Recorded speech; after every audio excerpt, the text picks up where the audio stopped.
Aliás, eu já vi você falando muitas vezes na internet sobre a importância de ter gente boa no time. De contratar os melhores. E uma vez que o Alfredo veio aqui, eu perguntei uma coisa sobre você. Eu falei, cara, fala uma coisa que você admira muito no Thales. Ele, cara, eu admiro muita coisa no Thales, mas tem uma que ele é muito bom. Eu falei, qual é? Ele falou, formar time. Fortalece mais essa visão da importância de um time bem montado, de um time bem preparado, dos melhores. Caro não é investir no time, caro é ter time fraco, ter time que não tem visão, ter time que não tem o diapasão, amplitude. Me dá essa tua visão de time e enfia no meio filosofia, Platão, enfia tudo no meio aí. Em Aristóteles ele vai dizer lá no Metafísica que se toda potência é ato de algo, logo eu tenho que entender assim, pessoas são ato do quê? Qual é a potência que pessoas podem conseguir produzir ali dentro da companhia? Então, a verdade é que se empresa nada mais é do que um grupo de pessoas resolvendo problemas, logo, o único ativo de verdade de uma empresa é gente, são pessoas. Então, pessoas são atos e a potência é soluções de problemas. Se eu entendo isso, eu tenho que entender que é o seguinte, a minha empresa, a qualidade da resolução do problema que eu tenho, do meu produto ou do meu serviço, ela é, então, potência de quê? Da qualidade das pessoas. Logo, quanto melhor é as pessoas que eu tenho trabalhando comigo, melhor é a qualidade da minha solução. Se minha solução é melhor, logo as pessoas deveriam preferi-las do que a do meu competidor. Se ela prefere a minha do que o meu competidor, logo eu vou gerar mais caixa com o meu competidor. Se eu gero mais caixa do que o meu competidor, logo eu consigo reinvestir e crescer mais que o meu competidor e ganhar um jogo, Qual que é a lógica ali de você não só contratar as melhores pessoas, mas também geri-las melhor, que são coisas completamente distintas, Joel?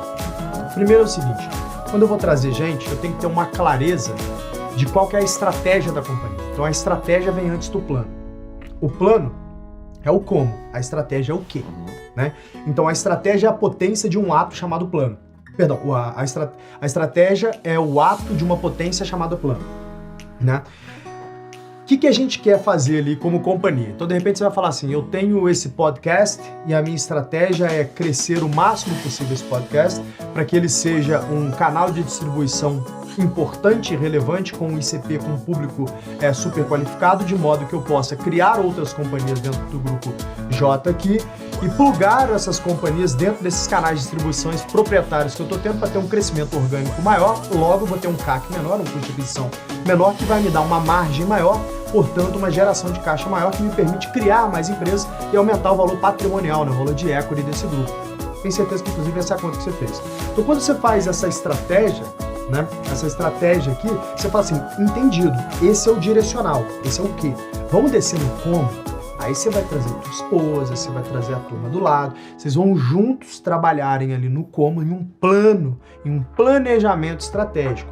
Aí vocês vão falar, como que eu vou construir esse canal? Então eu vou ter que ter um escritório bacana, eu vou ter que ter essas câmeras, eu vou ter que ter esse time, eu vou ter que, fazer conteúdo no Instagram, e eu vou ter que, trazer o cara do topo de funil pra lá, e depois eu mando ele no podcast pra eu descer ele no funil. Então você vai construir um plano. Na hora que saiu esse plano, você vai transformar esse planejamento estratégico em um BPI, um business plan. Aí, você tem um plano de negócio de execução. Ali você já colocou quantas pessoas, qual o tamanho do meu OPEX, qual o tamanho do headcount que eu tenho, qual o tipo de pessoa que eu preciso e aonde. E quanto que me custa. Agora eu vou executar, preciso buscar gente. Então, fiz todo esse trabalho antes, agora eu vou pro mercado buscar gente. Eu sempre falo pra turma que de nada adianta você fazer esse trabalho bem feito, essa engenharia de foguete bem feita, se você não tem, por exemplo, uma cultura. Então a cultura, ela é como a cola que liga isso tudo e faz ali, uma bola grande, aquelas bolas de borracha que a gente brincava na escola ali, que quanto mais junta fica as borrachas ali com a cola, mais resistência ela tem, então mais ela quica, mais bacana fica de brincar. Você precisa de uma cultura muito bem construída. E a cultura nada mais é do que a essência dos fundadores, a essência da sua família, que você tem uma oportunidade muito grande aqui de trabalhar com a tua esposa.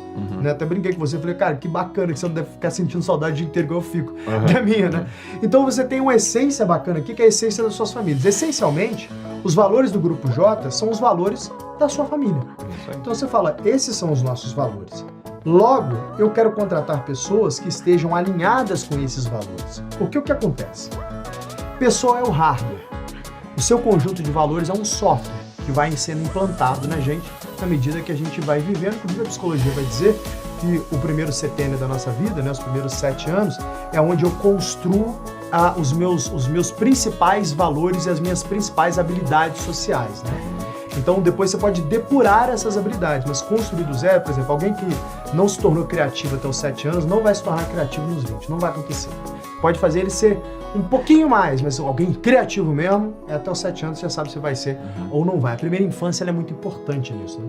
Ou seja, quando eu vou contratar uma pessoa, digamos que eu tenho 3 candidatos aqui, eu tenho a Maria, eu tenho o João e eu tenho o Pedro, né? Eu entrevistei os 3, tecnicamente os 3 são ótimos para a vaga, tanto faz. Então eu vou entrevistar quem tem mais fit cultural. Aí eu tava entre o Pedro e a Maria. Aí durante essa entrevista eu descobri que o Pedro, na verdade, ele é uns 15% melhor do que a Maria. Mas ele não tem tanto fit cultural quanto a Maria tem com os valores aqui do Grupo J. Então eu vou contratar a Maria. Porque o que eu aprendi ao longo do tempo? Ao longo do tempo, se a pessoa tem a base e ela tem cultura, eu consigo desenvolver o resto. O que não quer dizer que eu vou contratar alguém só por fit cultural e tem uma turma aí, nesses papos de coach, que a turma fala assim, contrate por cultura e treine habilidades. Não é bem assim, não. Tá? Porque... O cara tem que ser bom. Não só isso, ele tem que chegar pronto para ajudar, né? A não ser que eu tenha um pipeline tão grande de gente que eu posso fazer ali um programa de trainee, aí você faz um programa de trainee. Programa de trainee essencialmente é isso. Você está contratando pela cultura e aí você treina, mas como é que eu vou virar para um empreendedor pequeno e médio e falar, faça um programa de trainee? Não, velho. Resolve a tua vida primeiro, entendeu? Ganha dinheiro. Aí quando você tiver dinheiro para poder estruturar esse programa, estruture, mas até agora, cara, cresça e cresça acelerado, né? Então, quando eu estou contratando, Joel, eu preciso primeiro deixar claro qual é a cultura da minha companhia. E um modelo mental que eu faço para deixar claro é, principalmente no momento de contratação, deixar claro o que a gente não é. O que o G4 não é. O que a gente não quer. Eu estruturo meu RH, chama de people lá, né? Estruturo o people para ser um porteiro, para não deixar essas pessoas que não têm a nossa cultura entrarem na companhia, porque isso é muito grave. Muitas vezes eu vejo empreendedores cometendo erros gravíssimos, que é, eu vou trazer alguém porque essa pessoa trabalhou na Unilever ou na Ambev e ela é muito boa, foi um diretor da Ambev, eu vou trazer ela para minha companhia. Minha companhia é uma companhia pequena para média, eu tenho lá 50 pessoas na companhia, tem uma cultura super bacana. Entra uma pessoa lá só porque ela é boa no currículo, às vezes nem é tão boa tecnicamente, é só boa de fazer carreira, mas não tem tanta cultura. Mas tudo bem, a gente precisa desse amadurecimento, vamos trazer essa pessoa. Essa pessoa aqui tem 2 coisas que podem acontecer, tá? Ou ela vai destruir a cultura da companhia, logo vai destruir a companhia, ou ela vai sair rapidinho. É o que mais vejo acontecer.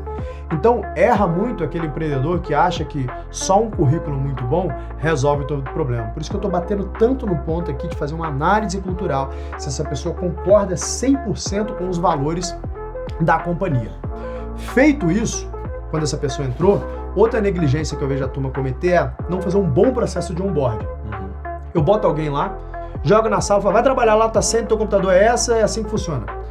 Esse cara vai demorar 6 meses para entrar no eixo. Se você faz um bom processo de onboard, talvez em 1 mês e meio, 2, ele já tá no eixo.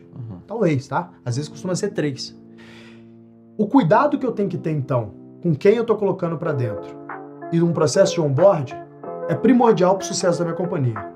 Mas o desenvolvimento dessa pessoa, ele é precedente à capacidade de escala dessa companhia. Porque na medida que eu tô crescendo, eu preciso de mais gente, certo? Mais quantidade, mais headcount. No entanto, eu preciso que as pessoas, que nada mais é do que os atos que produzem a potência, que é a qualidade do meu produto ou serviço, escalem junto com a companhia. Se essas pessoas não se desenvolvem, logo a minha companhia ou vai perder capacidade de crescimento ou vai perder qualidade. Então, o que eu mais vejo acontecer também, em pequenas e médias empresas, a empresa vai mudando de patamar, ela vai crescendo e as pessoas não são treinadas, elas permanecem as mesmas. Logo, ela vai perdendo qualidade e isso se reflete sempre em margem. Para você ver, a empresa cresce, destrói margem. Por quê? Porque não treinou as pessoas, não desenvolveu as pessoas. Então, não tem nada mais importante para um líder, que é o meu papel no G4, né, do que garantir que você tem a cultura certa, garantir que você tem as pessoas certas e principalmente garantir que essas pessoas se desenvolvam. Essa é a melhor coisa que um dono da companhia pode